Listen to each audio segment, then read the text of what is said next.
bienvenue à tous sur azuspad.fr. Donc je vais vous présenter l'application Supernote qui a été ajoutée dans la dernière mise à jour Android 3.2.1. Donc Supernote est une application, comme son nom l'indique, de prise de notes et qui fait aussi cahier de dessin. Donc l'application en fait est assez proche, pour ceux qui connaissent, de l'application de prise de notes qui est intégrée dans la HTC Flyer et permettra avec un bon stylet de faire des très bonnes prises de notes en cours, je pense, ou pour quelque utilisation vous ayez. Donc, pourquoi je ne peux pas ajouter de nouveau? Qu'est-ce que c'est que ça? Je relance l'application, entrer dans Supernote. Voilà, je vais ajouter un nouveau. Donc déjà je peux choisir un nom du bloc-notes, Azuspad, et en plus je sais pas écrire.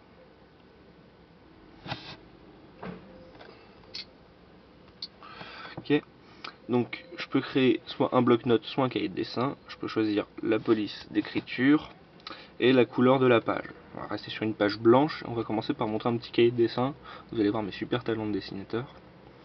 Voilà, donc sur un cahier de dessin, en fait, on arrive sur le pinceau. On a le choix entre plusieurs outils, plusieurs épaisseurs de traits, une palette de couleurs complète. On peut insérer, prendre une photo, insérer un autre dessin d'un autre cahier de dessin, insérer une image de la galerie, et on peut afficher une barre d'outils complète qui nous permet de choisir rapidement couleur, pinceau, outils d'écriture. Après, au dessin, ça marche. J'ai pas fait gaffe à la couleur que j'avais. Donc là, j'en ai un qui va faire flipper un peu.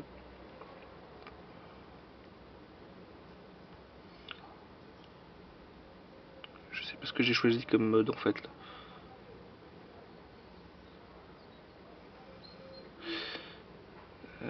Voilà, donc bon, là j'ai fait mon petit dessin. Après, on peut le sélectionner, le déplacer, le redimensionner, le tourner.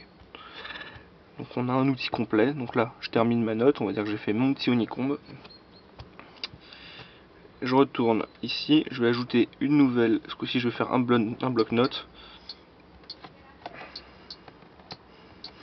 Ok, donc je vais rester la configuration d'origine.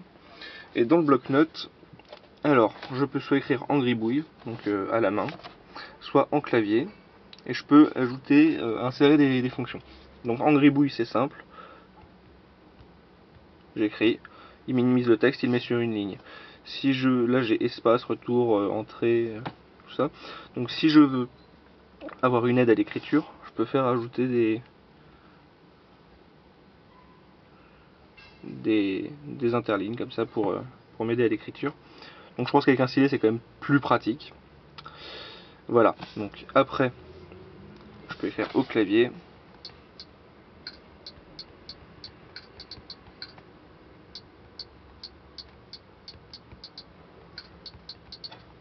Ok. Donc là je peux aller à la ligne et la fonction insérer. Insérer, on peut insérer des annotations, c'est-à-dire faire un graphique par exemple. Ou un petit dessin comme vous voulez. Ok. Là après je peux le sélectionner, pareil, le redimensionner, le tourner, enfin faire le déplacer, faire ce que je veux. J'ai aussi dans insérer la date et l'heure, prendre une photo avec l'appareil photo pour l'insérer, insérer une image de la galerie, donc une image déjà prise, un enregistrement vocal, je peux faire garder une trace d'un enregistrement audio, une capture vidéo que je peux insérer et consulter à n'importe quel moment, la placer chronologiquement dans ma note, et insérer du texte ou une image. Et enfin, il y a insérer un dessin du cahier de dessin. Donc si vous avez déjà fait un dessin précédemment, vous pouvez choisir votre dessin et l'insérer. Il va arriver. Il doit être en dessous peut-être d'ailleurs. Non, il est où? Bon, ça n'a visiblement pas fonctionné. Bon, ma vidéo arrive à son terme parce que j'ai plus beaucoup de temps. Je vais quand même réessayer vite fait. Sinon, je vous dis à bientôt sur azuspad.fr et je vous souhaite de bien vous amuser avec cette application qui rajoute vraiment une fonctionnalité très intéressante à la tablette. Et voilà. Merci à tous et à bientôt sur azuspad.fr.